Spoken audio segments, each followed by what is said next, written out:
واحد سألني قال لي رأيك شنو في صرفة؟ قلت له صرفة ده أنا ذاتي. نعم صرفة ده أنا ذاتي. أنا ذاتي.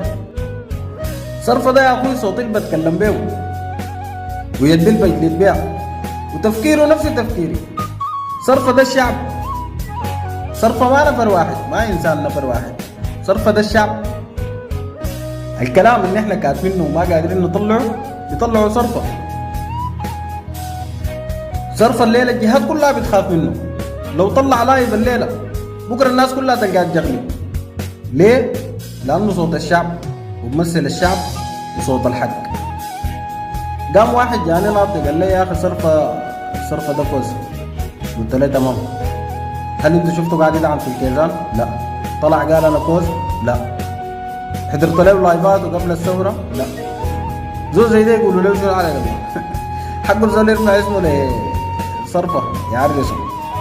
صرفه في الارجاء وصرفه لاي زول يعني.